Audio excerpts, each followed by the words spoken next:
Bismillahirrahmanirrahim. Assalamualaikum warahmatullahi wabarakatuh. Waalaikumsalam warahmatullahi wabarakatuh. JUJU tambah MP apa? Jumpa lagi bersama kami, gaul lagi. Sebelum kita ngobrol yang lebih banyak lagi tentang tema pada malam hari ini, kita ritual dulu. Ustaz. Ritual, ya? Ritual. Tidak mungkin lupa ini ritual, harus ritual dulu. Bismillahirrahmanirrahim. Allah, Alhamdulillah. Puasa ya. memang kalau minum kopi di siang hari pada waktu puasa itu sesungguhnya kau orang yang tidak mengerti puasa. Tapi kayaknya agak beda sekarang kan ya? Oh iya, kita kan Ada pengaruhnya? tampilannya kan harus selalu menyesuaikan dengan kondisi. Masya Allah. Kalau Sya'ban itu kita betul-betul mempersiapkan Ramadan, tapi kalau Ramadan ya kita lebih maksimal lagi. Ekspresi bahagia ya. Ekspresinya harus, Itu maksudnya. kita harus open minded istilahnya. Jadi promise. Ustaz, Pemikir yang terbuka. ada baca buku apa nih? Buku atau kitab Ustaz? Ya, bahasa Arabnya kitab, Kitab, bahasa ya? Indonesianya buku. Oh, kitab itu artinya buku. Buku. Bertahu saya oleh ini apa ini? Al-khalaq Al-akhlak al-akhlaq Lil banin. lil banin. Apa artinya Ustaz? ya akhlak untuk murid-murid laki-laki. Oh iya, kalau omong akhlak ini apa yang dimaksud dengan akhlak Ustaz? Oh iya. Harus letter lagi. Iya. Tembak. Apa yang dimaksud dengan akhlak? Masya Allah, Masya Allah. Ya selama ini kita kan memahami beberapa istilah ya. Ada kita kenal akhlak, ada norma, ada tata kerama, ada adab, ini banyak sekali. Dari masing-masing ini ada titik tekan dan mungkin bisa lihat dari sumber, kemudian dari tujuan dan fungsi itu. Nah kalau yang akhlak ini, kalau yang pernah kita tahu, salah satunya dari beberapa ulama, salah satunya Al-Ghazali, nanti Ustaz Bob lebih paham ini. Iya. Yaitu adalah sesuatu yang berada yang di secara batiniah yang terekspos dalam perbuatan secara naluriah, kemudian terekspos dalam perbuatan tanpa pikir lagi, jadi instan modelnya Oh, begitu. berarti tidak upload berarti? Tidak. Oh, tidak upload berarti? Kayak Pertamax atau berarti lahiriah, dia naluri aja berarti? Naluri. Oh, Allah itu seperti itu. Kalau ruang lingkupnya? Ruang lingkupnya sebenarnya segala aspek sih ya, segala aspek dalam kehidupan, termasuk dalam beribadah pun kita harus berakhlak gitu. Kan ada orang yang penting nutup aurat, ya oke, tercapai begitu kan, aurat laki-laki perempuan. Tapi pertanyaannya, dapat tidak adabnya begitu kan? Itu yang dibilang yang harus diperhatikan. Kemudian kepada siapa ya? Tentu kepada Allah kita dalam beribadah, kepada sesama manusia dan kepada lingkungan kita. Oke, jadi memang kalau soal akhlak ini Ustaz, kita bahas detail saja Ustaz. Ini malam kita kasih detail ini mohon. Adab kita, mungkin Adanya kalau gawat nih, langsung ke agak gawat fenomena, nih. kalau langsung ke fenomena Ustaz ya. Oke.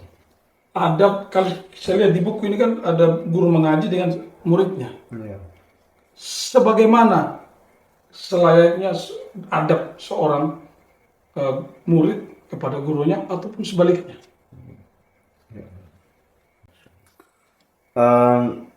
Banyak hal ya, sebetulnya banyak aspek akhlak guru terhadap murid ataupun murid kepada guru. Nah, sebelum ke situ mungkin kita perlu mengurai kenapa sih kita harus berakhlak kan gitu. Oh iya, Kenapa kita harus berakhlak? Nah, di situ tuh ada itu. minta maaf Ustaz. Nah, katanya Imam Syafi'i itu bahwa akhlak itu adalah sesuatu yang paling utama yang dianugerahkan oleh Allah kepada manusia. Beliau mengatakan ma wahaballahu liman hibatan afdalu min aklihi wa min adabi. Huma hayatul fata fa in fuqida fa inna faqdal hayati al-yakubi. Sesuatu yang dianugerahkan Allah kepada seseorang itu tidak ada yang lebih utama selain atau dibanding kecerdasan dan adab atau akhlak, sopan santun gitu kan. Katanya Imam Syafi'i lebih lanjut, huma hayatul fata. Kecerdasan dan adab atau akhlak itu adalah simbol eksistensi seorang pemuda. Wih, Simbol kehidupan seorang pemuda. Fa in fukida fa inna faddal hayati al yakubi. Kalau kecerdasan dan akhlak itu tidak ada, maka tidak adanya kehidupan itu lebih layak bagi dia. Artinya lebih baik mati begitu. Kalau sudah tidak ada akhlak, sudah tidak akhlak, sudah tidak cerdas begitu. tidak berilmu, tidak berakhlak, Ya begitu. berarti bungkus sudah kita Bungkus bawa sudah. sudah di Tugas. karena soalnya saya petugas soalnya. Dalam ini lain misalnya di Ta'limul Muta'alim dikatakan bahwa orang yang hidup itu orang yang berilmu. Maka kalau orang yang tidak berilmu, sesungguhnya dia sudah lebih mati duluan, mati sebelum mati. Mata qabla ayyamut. Dia telah mati sebelum dia mati. Makanya seorang pemuda memang harus berilmu dan harus berakhlak, sehingga eksistensi dia itu ada. Berarti tidak cukup ilmu, harus sama-sama. Tidak cukup. Bahkan kalau ini bahwa al-adab qabla al-ilmi. Beradab dulu sebelum berilmu. Mengutamakan adab dibanding ilmu. Oh, adab dulu. Iya, bukan berarti kita orang bodoh lebih baik dari orang alim, tidak. Tapi orang yang berilmu itu harus disandingkan dengan adab. Salah satu contoh misalnya, kita tahu misalnya ada orang tua kita salah. Ya toh? Kan orang tua tidak selamanya betul. Ada juga kadang tak salah begitu. Sementara si anak ini tahu kalau dia salah. Benar. Nah, kita kan tidak mungkin kasih tinggal kita punya orang tua terjerumus ke jurang. Kalau ada yang mau terjerumus ke jurang, kita harus kasih selamat. Benar. Bagaimana caranya? Kan kita tidak mungkin menghadik. Ya. Bapak, kenapa begitu? Karena kemarin wajar saya begitu. Karena dan bapak kaget jadi kamu begitu, saya toki kamu kan begitu. jadinya perbincangannya, dialektikanya itu ya kering dan sopan santun dan sebagainya. Ya caranya dengan tutur kata yang halus, dengan timing yang tepat dan sebagainya. Itu adalah bagian dari akhlak atau sopan santun seorang anak kepada orang tua ketika melihat ada yang janggal dan perilaku orang tua. Memang kadang yang kita sampaikan betul, tapi karena etikanya, cara benar. Kalau orang sekarang bilang attitude-nya salah, ya orang susah untuk menerima. Memang kalau pembahasan itu kalau kita kembalikan tadi, Ustaz, kita kembalikan ke di awal itu tadi. Bagaimana sih sikap yang pas murid dengan guru ataupun sebaliknya, begitu Ustaz. Ya mungkin Ustaz Imam bisa menambah. Kan begini Ustaz, kita ini harus sama-sama jawab, kan honor sama ini. Tidak kan nggak enak kalau langsung motong kan. Itu termasuk salah satu akhlak gitu kan. Tidak memotong pembicaraan. Gitu ya. Tidak, karena kalau konteks kita berbicara seperti ini bukan memotong Ustaz ya. Minta maaf. Bukan memotong, tapi mumpung ada ini, Langsung kita langsung ini. Tapi kalau pas ngaji sorogan gitu, belum habis kok sudah. Oke, tadi hubungannya antara murid dan seorang guru ya. Karena memang sebagaimana kita tahu, bahkan guru itu adalah dalam konteks pendidikan itu lebih tinggi dari orang tua. Kenapa? Karena dia yang pertama kali yang akan mengenalkan konteks agama ya, mengenalkan diri dengan Tuhannya begitu. Nah, maka tentu di situ haruslah seorang murid, bagi saya sih itu mutlak lah harus hormat gitu. Kendati pun ada guru yang memang dia pasti ada salah juga gitu. Tapi sebagaimana disampaikan Ustaz tadi, tetap harus ada attitude-nya untuk menyampaikan. Bahkan dalam bertanya pun kita tidak sembarangan begitu. Sebaliknya pun dari seorang guru ya atau dari Ustaz, tentu hendaknya bersifat lemah lembut untuk memperbaiki muridnya itu gitu. Jadi timbal balik. Man ana laulakum. Kan begitu. Itu kan ekspresi seorang murid terhadap guru. Syairnya. Artinya kita ini tidak bukan apa-apa kalau tanpa bimbingan guru. Benar. Gitu. Jadi fenomena hari ini Ustaz begini. Saya dulu zaman kita sekolah, namanya Pak Guru ini kalah tentara. Serius. Saya dengan Juan itu pernah dipukul kita ini sampai masuk di dalam kolong Iya, kolong ini meja ini. Iya. Dan waktu kita lapor ke orang tua, itu katanya orang tua apa? Pukul saja. Yang penting tinggal napas. Artinya memang betul-betul penghormatan itu. Betul-betul. Sekarang Ustaz, minta maaf, beredar di media sosial. Kita ini nakal dulu ini. Cuma beredar di media sosial begini. Ada murid pukul guru. Artinya kalau disandingkan tadi dengan pengertian yang tadi disampaikan, kan ini kan kontradiksi sekali. Wih, Bertolak belakang. bagaimana Ustadz melihat fenomena ini? Apakah mungkin definisi akhlak kita tidak sampai? Atau mungkin karena mau hobi viral saja? Atau seperti apa? Saya kasih pertanyaan yang berat-berat. Masya Allah, Masya Allah. Tapi Ustadz Imam biasa dengan pekerjaan berat beliau ini. Iya. Yang sulit-sulit itu biasa. Mikul plastik karung. Lele. Tapi biasanya kalau habis ngopi walaupun seberat apapun, wah, Nah, itu jadi ringan. Makanya kalau semput dulu gini. Iya, biar jangan terlalu tegang. Jadi saya ada ini. Tidak semput. Ustadz, duluan baru kita. Oh, begitu. Masya Allah. Kita langsung praktek. Begitu. tidak hanya teoritis ya. Alhamdulillah. Masya Allah. Jangan tanya, om saja. Kalau- Kumaha. Ya ini pendapat ya, dengan fenomena yang ada ini seakan-akan tidak pasrah orang tua ini memberikan tanggung jawab untuk mendidik anaknya gitu. Padahal memang kan kewajiban mendidik itu orang tuanya. Tentu dia dengan mengembangkan ke madrasah, ke sekolah, ke pesantren itu kan sebenarnya harusnya kita lihat, oh inilah kewajiban saya dengan cara ini. Tapi ketika ada problem seperti tadi, justru malah bertolak belakang. Kembali lagi dengan definisi akhlak tadi, bahwa kalau akhlak itu kan sumbernya dari agama sesungguhnya ya. Sehingga bagaimana orang ketika memahami agama itu lebih apalagi mendalaminya, maka mengenaklah yang dimaksud dengan akhlak itu gitu. Karena memang lingkungan itu tidak bedanya dengan moral ya. Moral itu kan sosial. Ya, sosial. Nah, ini mungkin pengaruh sosial. Di daerah ini ketika melakukan pendidikan semacam ini akhirnya tidak cocok. Betul. Akhirnya begitu kan?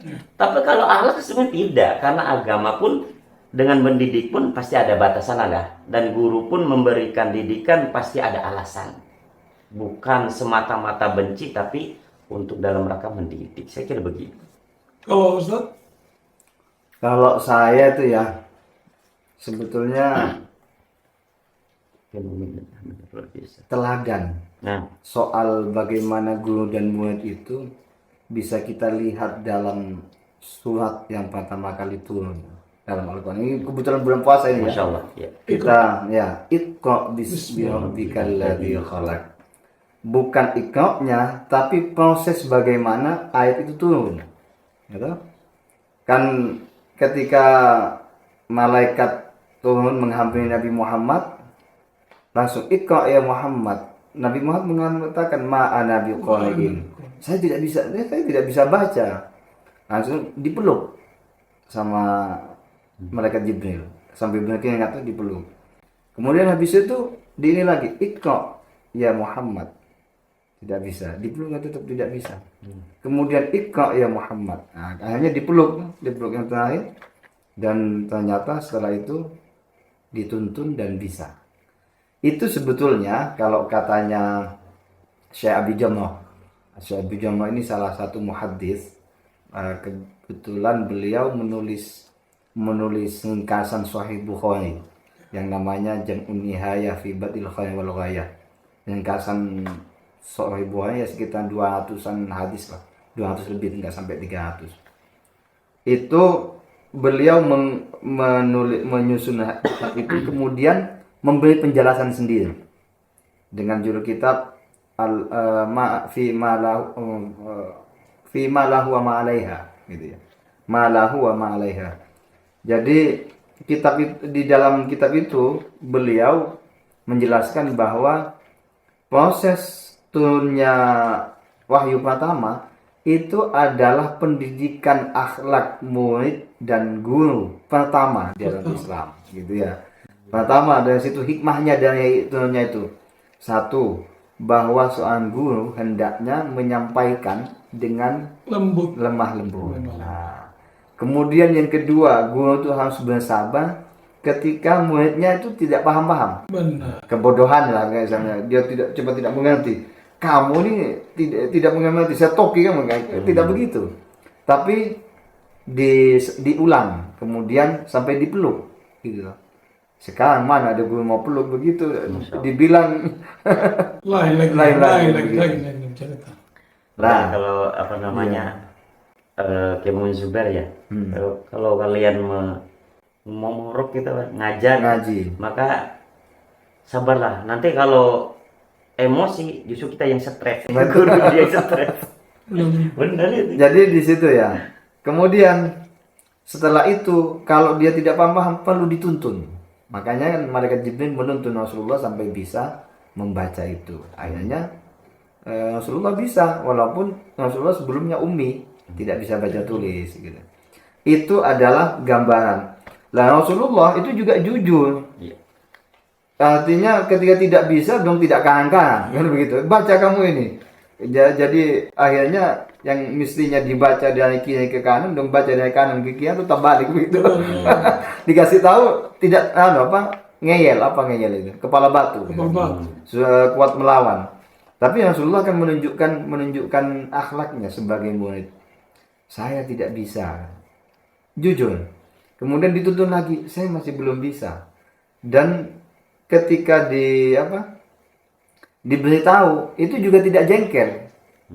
Kalau sekarang susah betul, biar sudah kamu sudah yang mengerti begitu toh. Tapi si murid ini sabar dengan proses penempaan yang dilakukan oleh guru begitu. Itu adalah salah satu contoh yang pertama kali akhlak diterapkan dalam proses belajar dan mengajar. Itu saat dengan hikmah seperti itu. Nah, dalam konteks sekarang ya saya pikir memang kompleks juga ketika ada murid yang melawan kepada guru. Kita juga tidak bisa langsung menghakimi gitu ya. Makanya dalam menghadapi kasus ya mungkin kita diagnosis dulu. Case by case. Kita lihat dulu kasusnya seperti apa titik kesalahannya di mana. Makanya dalam sebuah pepatah itu tidak ada murid yang bodoh, tapi yang ada itu guru yang belum memahami tentang cara dan metode yang tepat untuk buat tersebut. Karena saya pikir kita lahir bukan membawa kebodohan, kan begitu. Ya sampai bisa mengerti kan dari proses itu tadi. Artinya kalau dari cerita itu tadi, kalau saya memahami bahwa anak melawan itu juga kausalitas. Ya mungkin ada faktor X di luar, tapi mungkin juga ada faktor di dalam, baik anak itu sendiri maupun guru itu juga sendiri. Ya artinya kan guru juga manusia. Kan gitu tadi. Makanya seperti yang Ustaz bilang tadi, ya omong pelan-pelan, jangan marah-marah. Marah kan kita yang stres. Betul. Dan saya tidak cocok jadi guru, Ustaz. Anak berlari saja. Di luar sebuah berarti cocok di Satpol PP. Saya begitu cocok. Ini omong-omong boleh angkat kaki kok? Angkat. Ini apa namanya, di dunia real itu sangat terasa ya. Terkadang di dunia maya pun sangat terjadi itu gitu. Dalam kaitannya dengan berinteraksi kan, berinteraksi dengan seseorang begitu. Sehingga spontanitas kita pun kadang terpancing yang tidak ada maksud ke sana. Secara tidak langsung kita pun muncul begitu. Terjadi juga. Apalagi karena yang media sosial ini kan rata-rata orang di belakang layar semua. Yang kita lihat culun-culun, artinya istilah ngali-ngali lah. Tapi kalau berkomentar ini, dasar. Pedas sampai itu. makanya kita ini kalau mau posting ada. Gitu. Jadi kalau berbicara tentang guru dan murid, saya pikir tadi itu ya.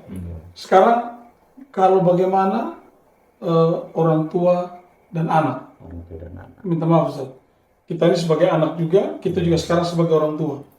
Saya tuh cerita mulai macam saya sih. Aneh nih memang. Orang bilang orang timur ini kan memang harus pakai tenaga gitu kalau ngomong. Walaupun mereka anak kecil.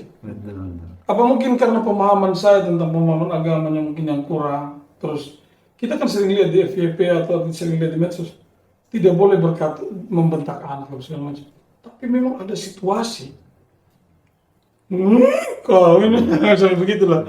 Nah, kalau mungkin bisa kita uraikan itu Ustaz, antara orang tua dan anak ataupun sebalik anak dan orang tua.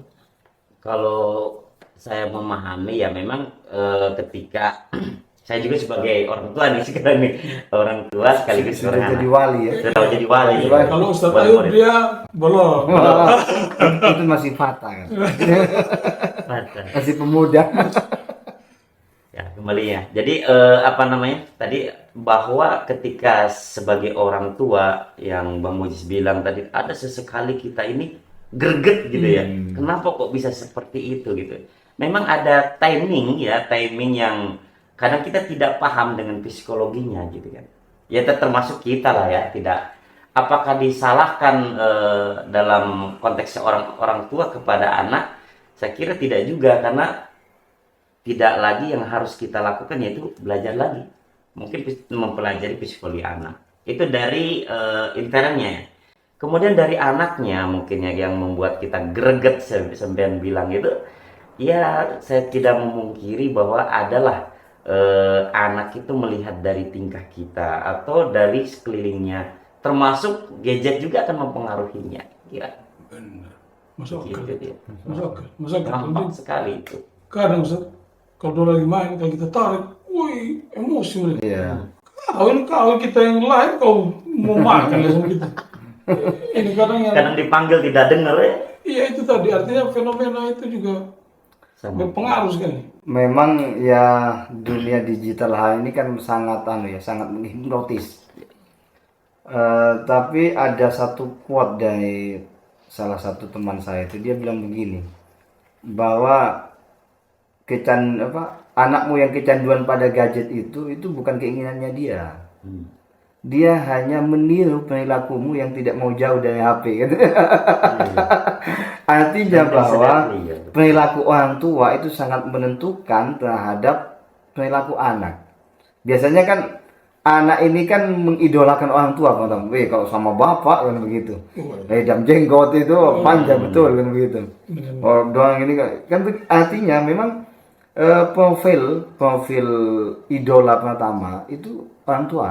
Madrasah yang kalau bahasanya madrasatul ula itu ibu, ya keluarga lah. Sebagai makanya Rasulullah mengatakan bahwa kullu insan yuladu al fitrah. Setiap manusia itu dilahirkan dalam keadaan suci. Tergantung orang tuanya mau dia jadikan macam apa kan begitu. Saya kira Ustaz bilang tadi kullu nafsin dha'iqatul Itu urusannya Pak ya, tapi kan ada cool dulu. Maaf. Jadi memang orang tua ini punya peran besar. Kalau kita review proses teknologi lah ya, pengaruh teknologi terhadap perilaku anak ini kan sejak zaman dulu lah. Sebelum ada TV, kemudian ada radio. Anak-anak itu gandung di radio. Orang tua ngomel-ngomel, kamu tuh di depan radio terus kan begitu. Begitu ada TV, kita masih kecil kurang ninja. Iya. Kalau Superboy macam-macam. Ya kalau sudah hari Minggu mulai dari pagi itu jam 7 kita di rumah tetangga. sampai sore. Sampai selesai. Ya jadi kalau tidak orang tua panggil untuk sholat kita sudah lupa itu sholat. Artinya dalam setiap masa itu selalu ada sesuatu yang menjadi tantangan. Iya, tantangan dari perilaku anak itu, karena hidup ini kan dinamis. Dulu sebelum ada game online ada Jamebot tuh. Ya. Jemput kadang sampai dilempar sama orang tuanya. Padahal dibelikan sama orang tuanya juga kan. Itu yang pakai air. Iya, pakai air. Lah, artinya bahwa memang selalu ada tantangan dan itu tidak bisa kita hindari. Yang terpenting mungkin kita manage. Memanagenya seperti apa ya? Tentu yang pertama harus dengan uswah dari orang tua. Mungkin orang tua itu kalau tidak penting-penting ya jangan pegang HP lah. Kalau bilang sama anak bahwa kamu boleh pakai HP sekedarnya saja. Orang tuanya juga harus begitu. Kan nanti anak sekarang kan kritis, Pak. Bapak. Saya jawab begini, kau kan tidak ada grup WA. Saya ini harus balas chat, harus gitu. Tapi kan Bapak juga begini. Aku begini jadi Bapak. Anak usia 1 tahun itu sudah begitu. Nah, artinya apalagi memang katanya di ini ada sinar ultraviolet yang memang membuat kecanduan dan sebagainya. Itu saya tidak paham lah karena kita ya dunia itu bukan IT itu bukan bidang saya. Tapi yang terpenting adalah uswah di situ. Kemudian ya sebagaimana Rasulullah ketika mau ini ya Rasulullah mencontohkan. Kemudian selain uswah juga nasihat. Karena agama ad-din an-nasihat katanya. Agama itu adalah sebuah nasihat. Jadi jangan bosan-bosan. Kita omong terus. Kalau dalam Al-Quran itu kan seperti Luqman Al-Hakim. Tidak bosan-bosan. Mengingatkan kepada anak-anaknya, ma ta'buduna min ba'di, apa yang akan kau sembah setelah aku, kan begitu. Kemudian banyak lagi lah nasihat-nasihat Luqman Al-Hakim kepada anak-anaknya supaya menjadi orang yang beretika, punya attitude yang baik, kan begitu. Kemudian selain nasihat itu juga penting doa. Dan makanya Nabiullah Ibrahim selain padahal beliau sudah nabi, Abul Anbiya kan ya. Abul Anbiya kan doa ini, apalagi macam kita yang belum jelas ininya kita apa. Tidak, Rasul tidak, orang soleh tidak, wali juga bukan. Wali. Itu apalagi gimana kita. Beliau masih berdoa bagaimana punya anak yang Rabbana hablan azwajina wa dzurriyyatina qurrata a'yun waj'alna imama, kan begitu. Kemudian ada Rabbi habli min ladunka dzurriyyatan thayyibah. Ya Allah, berilah atau anugerahkan kami anak keturunan yang baik. Jadi kalau katanya Mbah Mun, kalau kamu pengen punya anak yang baik, bacakan Fatihah setelah sholat 11 kali, khususkan kepada anak kita. Habis itu doa. Itu katanya Mbah Mun. Makanya kalau kita lihat ya, putranya Mbah Mun kan alim-alim semua. Jadi semua. Banyak kiai alim itu kadang anaknya tidak jadi semua. Tapi Mbah Mun ini bisa menjadi satu tipe. Kalau siapa? Nabi Ibrahim itu Abul Anbiya, mungkin Mbah Mun ini Abul Kiai, bapaknya para kiai. Jadi mendesain anak-anak. Iya, semuanya jadi sesuai dengan doanya. Alim semua, kan begitu. Tidak semua kiai bisa seperti itu. Ini ada media sosial, kita ada anak. Nah, ada satu kata yang mengkerucut, itu adalah viral, Ustaz. Fenomena ini kan. Fenomena kita lihat sekarang itu. Maaf ya, mudah-mudahan nauzubillah. Ada anak sampai marah, membentak orang tua, tapi itu direkam. Terus sampai diperilaku, sampai membunuh. Ya, saya pikir apapun kesalahan ibumu atau orang tuamu. Dan kadang sepele ya, hanya tidak dibelikan HP baru. Tidak dibelikan HP baru karena paket habis, ya skincare dan segala macam. Nah, fenomena begini ini artinya pengaruh media sosial juga ini kan sangat. Sampai ada orang kan lihat di HP. Lihat di HP, apa yang dibuat di HP itu yang sering dia tonton. Itu yang dia ekspresikan dalam kehidupan nyata. Artinya hari ini guru utamanya itu sudah bukan guru di sekolah tadi, tapi di HP sudah di Google begitu tuh. Nah, itu kembali seperti saya katakan bahwa itu sesuatu yang tidak bisa kita hindari. Tergantung manajemen kita, manajemen waktu, manajemen pengetahuan. Ini harus kita manage semuanya. Tentu juga kita harus update. Iya, kita harus update pengawasan terhadap anak. Kita juga harus ajari anak kita bagaimana menggunakan gadget yang baik itu seperti apa. Ya, kalau misalnya dia memang gandung sama game, aja dia jadi gamer sekalian kan begitu. Tapi setelah main game kita ajak mengaji dan sebagainya kan begitu. Itu semua Walaupun gitu ya. tantangannya tetap lebih berat. Karena hari ini anak kita itu lebih sering bersama HP dibanding dengan orang tuanya. Betul, betul. Kalau Itu yang Ustaznya kita- mau berbicara. Ini Iya. saya mau bicara menyambung tadi apa yang disampaikan Ustadz tadi itu sebuah ikhtiar dalam memanage HP itu ya. Tapi kita tidak lupa juga kita punya sandaran satu, yaitu bahwa akhlak juga sumber dari agama. Tentu kita harus memperkuat gitu ya. Saya suruh Dengan dijawab cara- ya. Baik, oke, sudah. Baik dari orang tuanya maupun dengan cara kita menanukan pesantren dan sebagainya. Karena basicnya harus agama ini untuk menanukan akhlak. Benar, Begitu. Ustaz. Saya ini insya Allah saya niat, Ustaz. Hmm. Mudah-mudahan anak saya pertama yang kedua kalau lulus SD ini sudah Amin, santri amin. sudah. Insyaallah. Kita punya zaman sih begini, mereka kita sakit kepala. Betul. Mau kita punya mau nanti zamannya mereka lagi. Ya. Jadi saya melihat kalau orang-orang yang anaknya berangkat nyantri, ya Allah mudah-mudahan anak saya nanti seperti itu. Amin. Saya lebih baik menangis sekarang, Betul. tapi dia tahu agama daripada nanti saya menangis nanti, Ya. tapi dia tidak tahu agama. Satu saja kalau saya, minimal saya mati, dia tahu apa yang harus dilakukan. Yang mendoakan, dia sholat, dia doakan segala macam. Betul. Jadi mendoakan tidak tunggu doa waktu Iya. doa gitu kan. Betul, betul, betul. Dan itu fenomena. Iya. Maksudnya, Ya, artinya doa lain tidak apa-apa kita kumpul, tapi dia anak Dan- sendiri kan harus lebih ikut. harus lebih mendoakan dibanding ini, orang lain. ini saya mau agama. Karena yang Tiga. repot ini Bang Mujid, maaf saya potong. Iya. Mengundang orang suruh ngaji, tapi dianya tidak sibuk dengan yang lainnya. Yang kan terjadi itu, gitu. Padahal yang harus lebih ya tentu anaknya begitu kan. Mestinya mending sewa orang untuk kerja, dia doa dengan Nah, bersama jamaah yang sebenarnya lain. lebih kebalik kadang pola pikir ini. Iya, Ya no begitu lah. komen lah kalau di sini, kalau itu saya no komen aja karena fenomena Iya. itu banyak terjadi. Ya tidak hanya di sini, itu Iya. umum. Di mana-mana. Di mana-mana seperti Umum itu. sekali.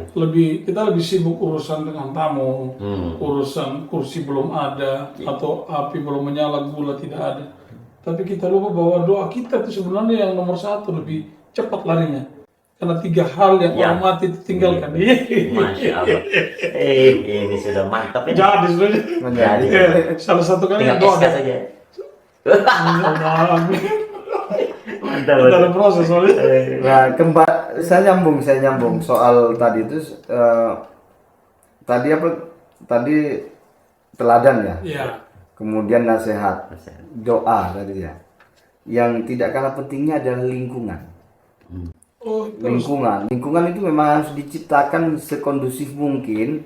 Bagaimana anak-anak itu cerdas dalam bergadget, cerdas dalam bermedia sosial, cerdas dalam menggunakan mengikuti perkembangan teknologi. Ini ya kalau kita lihat misalnya di Al-Quran, Nabi Ibrahim, lagi-lagi Nabi Ibrahim, karena Benar. salah satu beliau adalah cipta bapak yang sangat berhasil dalam membangun generasi selanjutnya. Beliau misalnya menempatkan anak-anaknya di sebuah lembah, ya toh, biwadin ghairi dza'in inda baitikal muharram.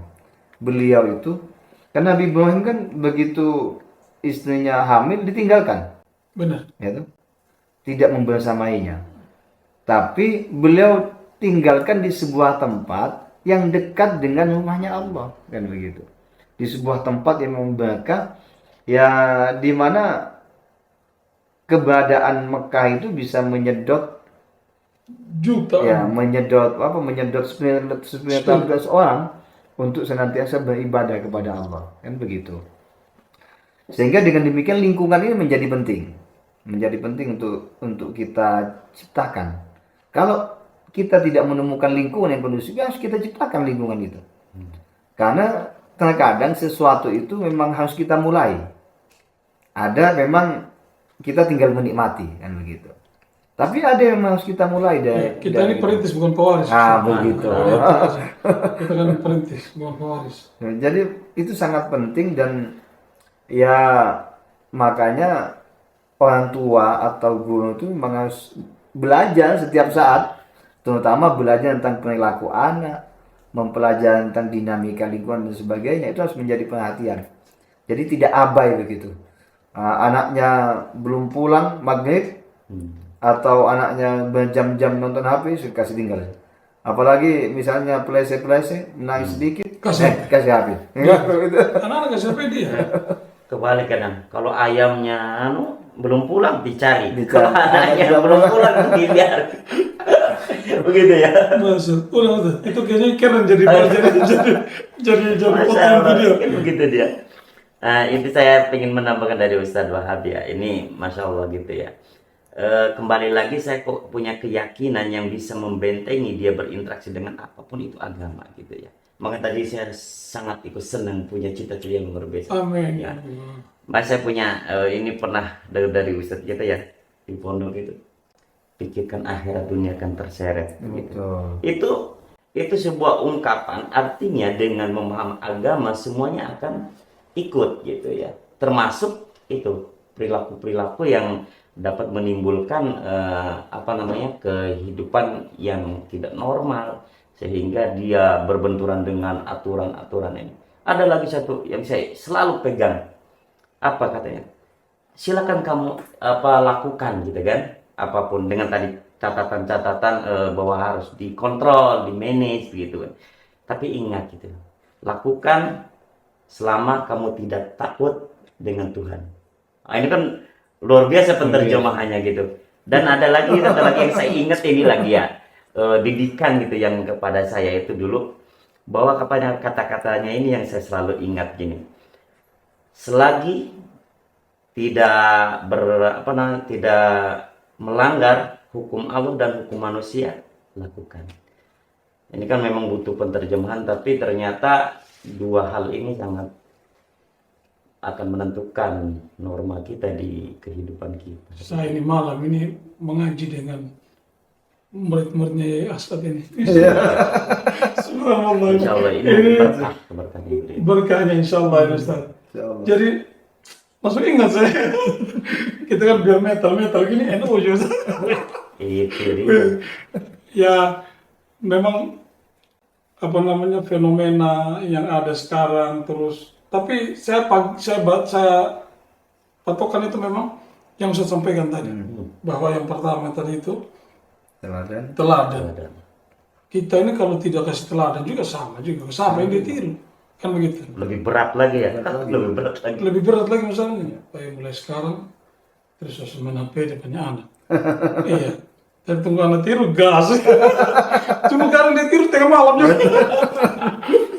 Dong intip kita. Dong intip masalahnya begitu. Berarti saya pikir dua faktor yang kita bahas pada malam hari ini antara murid dan guru terus anak dan orang tua. Mudah-mudahan ini menjadi pesan untuk semua orang tua, semua guru, Ya. Termasuk kita, begitu. Ya ini sebetulnya refleksi untuk kita, yang utama untuk kita sendiri. Kita yang ngomong ini. Iya. Masalahnya kita juga menghadapi hal yang sama. Yang minus Ustaz Udin. Belum. Nanti. OTW halal. Kalau sekarang lagi tren OTW Ramadan cek. Nah, kalau Ustaz Udin nanti OTW halal. Di situ saja pembahasan kita atau masih ada yang mau dibahas lagi? Ya, saya kira terkait dengan gadget ya, gadget. Nah, menurut saya memang literasi yang baik itu harus ditanamkan sejak dini. Mana yang harus dia akses, mana yang tidak boleh dia akses. Bila perlu orang tua harus memang membatasi dengan kontrol orang tua itu ya. Kemudian ketika melihat perkembangan anak atau dinamika anak yang itu tidak bisa kita jangkau. Misalnya dari sisi pengetahuan kita tidak punya. Kemudian peralatan kita juga tidak punya. Misalnya anak yang suka game atau suka otak-atik untuk bikin animasi dan sebagainya. Ya kita khususkan saja sekalian algoritma kan begitu kan. Sehingga dia itu ada penyaluran ini. Atau apalah. Saya seringkali melatih anak itu dengan beberapa pertanyaan dan harus searching di Google. Dia kan apa? Kalau di game kan ada transformasi, kemudian apalagi istilah-istilah di game online itu. Saya tahu. Ketika anak-anak itu punya definisi masing-masing, punya definisi dan pemahaman. Tapi ketika ditanya secara definisi bahasa, dong kan tidak tahu.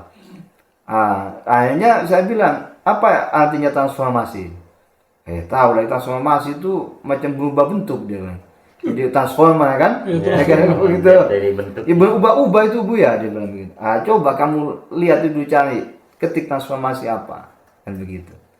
Jadi saya sesekali melatih anak itu seperti itu, karena Jadi diarahkan, secara teoretik kecerdasan itu yang ada dua tuh, kecerdasan yang penting, bahasa dan matematika. Saya tahap ini masih melatih kecerdasan bahasa anak, termasuk dia harus paham. Jadi kalau anak saya itu mau main apa, dia terhadap istilah-istilah kuncinya dia harus paham, baik dalam istilah dalam game itu atau dalam definisi pembahasan. Kalau tidak tahu, saya larang dia pegang HP, kan begitu. Jadi ada challenge. Iya, ada challenge. challenge-nya. Dan saya juga melakukan penyeimbangan. Kalau belum ngaji sampai 2 halaman, belum boleh pakai HP. Kalau belum tambah hafal 2-3 ayat, belum boleh pakai HP. Begitu. Jadi ada komitmen yang dibangun. Memang itu kayak memaksa. Tapi sebetulnya ini hanya untuk mengurangi ketergantungan itu saja. Saya ingat begini Ustaz. Ini yang terjadi. Kalau sebenarnya anak dia tidak mau mengaji dengan saya. Nah, Betul. Dia lebih Kita mau rasakan itu. mengaji sama orang lain. iya, betul. Apa itu terjadi di semua orang tua? Itu figur dulu seringkali terjadi. Kalau saya pengalaman 4 anak ini, OTW link. satu yang kedua,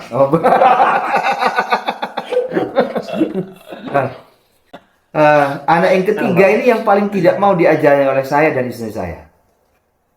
Jadi dia mau belajar Iqra itu setelah dia ini. Awalnya memang biasa kalau kalau lagi jalan kita sisipkan belajar abotasa begitu toh.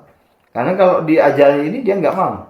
Modelnya harus bermain karena memang usianya begitu kan, usia playgroup. Ya Ustaz, memang tidak ada permasalahan yang aneh. Jangan salah. Ada bahaya. Sekali itu sebenarnya. Cuman kita coba menikmati dan kembali lagi saya mencoba kembali ke diri. Sebagai tadi ketika dibilang oleh Ustaz, oh iya benar, uswah yang harus didahulukan gitu kan. Percuma kita ngomong berapa kali tapi kita masih melakukan. Contoh semuanya, ayo kamu sholat. Tapi kita tidak sholat, mana bisa dia ikut? Karena anak kita ini kan udah banyak pintar untuk berdalih gitu kan, dengan melihat diri. Jawab lagi, jawab. Makanya mungkin lebih bijak kita mungkin ya benar tadi ya, tidak menjustis tapi kita lebih kembali ke diri kita untuk meminimal itu. Termasuk dalam soal pembelajaran, saya seringkali mengasistensi ya, mendampingi anak itu belajar dengan gadget. Misalnya makhrajul huruf, saya carikan itu. Kemudian mau belajar ini tahsin, saya carikan. Karena kalau dengan kita suka melawan, ibu ya ini paksa-paksa terus. Tapi kalau dengan ini kan dia 2-3 menit scroll, 2-3 menit scroll kan begitu. Saya bisa coba. Salah satunya begitu. Coba benar. Jadi kalau misalnya ada tugas LKS, ya suruh mengajarkan LKS dan dia kesulitan menemukan, saya suruh cari. Coba kamu ketik di Google. Jadi anak saya sejak kelas 3 SD saya sudah ajar begitu. Kenapa? Karena gadgetnya sesuatu yang tidak bisa kita hindari. Benar, mereka Dan tidak bisa. kalau kita isolir dari itu, mereka akan ketinggalan juga. Bahkan justru kita gak kepikir anak saya itu kan. Di usia yang seperti itu kan kita tahu mereka belum bisa ngetik bagikan tidak tahu huruf. Dia dengan voice itu. Ngomong penerjemah tidak jelas, lucu juga gitu. Pemirsa yang budiman, Masya Allah, malam ini curhat bapak-bapak. Kalau saya pengalaman itu ketika masa COVID itu, kan anak-anak lebih banyak dengan HP itu. Iya. Masa COVID. Anak saya Anak saya yang ada yang masih usia kelas 1 SD, ada yang masih TK 0 besar.